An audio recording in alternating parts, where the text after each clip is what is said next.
Люди заполняют квартиры новостроек, как цифры поля Excel. Каждый по своей формуле, кого-то умножат, кого-то поделят. Опухоли новых районов полобласти уже съели. Через полвека все россияне достигнут заветной цели.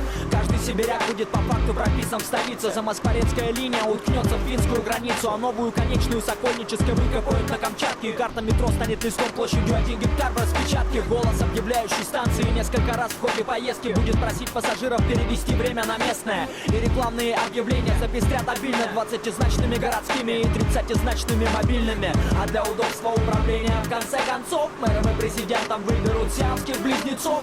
Фраза «Москва не резиновая» не зря крылатой стала. Москва из куда более эластичного материала. Москва не резиновая, но Россию дая. Она не лопнет, становясь толще день ото дня.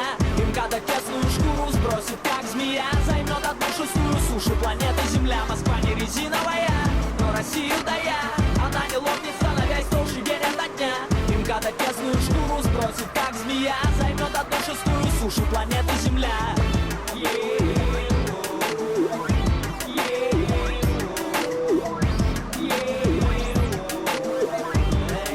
Москва не резиновая.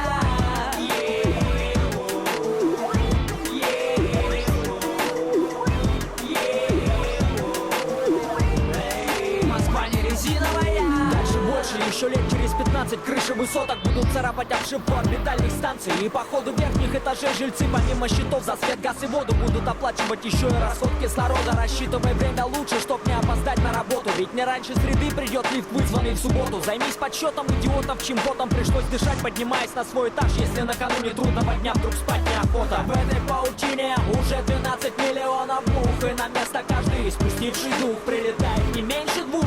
Потеснись, мой друг, мне тоже нравится, как в своей сети сплел этот паук. Москва не резиновая, но Россию дая. Она не лопнет, становясь толще день ото дня. Им когда тесную шкуру сбросит, как змея, займет одну шестую суши планеты Земля. Москва не резиновая, но Россию дая. Она не лопнет, становясь толще день ото дня. Им когда тесную шкуру сбросит, как змея, займет одну шестую суши планеты Земля.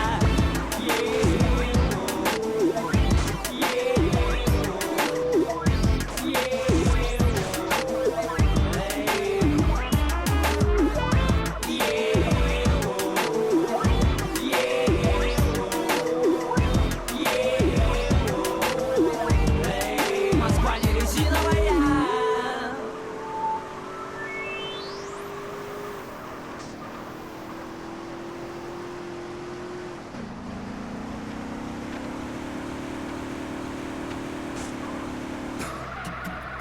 Я люблю свою родину, вроде бы.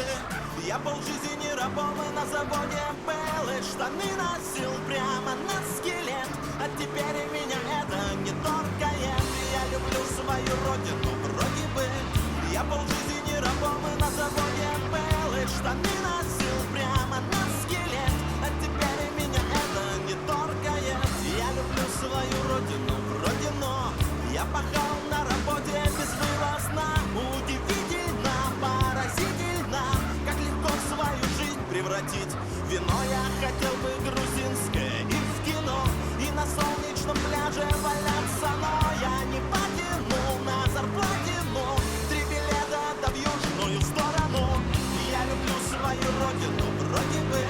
Я полжизни рабом и на заводе был, и штаны носил прямо на скелет. А теперь и меня это не торкает. Я люблю свою родину, вроде да.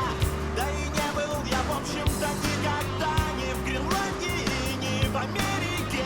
Что ж теперь мне убиться в истерике? Там я знаю из фильма, что тоже врут. Даже орки и гоблины там живут. А у нас есть и в жанре фэнтези 2 стакана и будет все на мазе. Вот она родина моей мечты. Я люблю свою родину, вроде бы.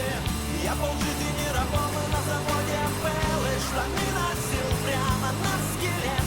А теперь и меня это не торкает. Я люблю свою родину, вроде бы. Я полжизни рабом и на заводе был, и штаны носил прямо на скелет. А теперь и меня это. Я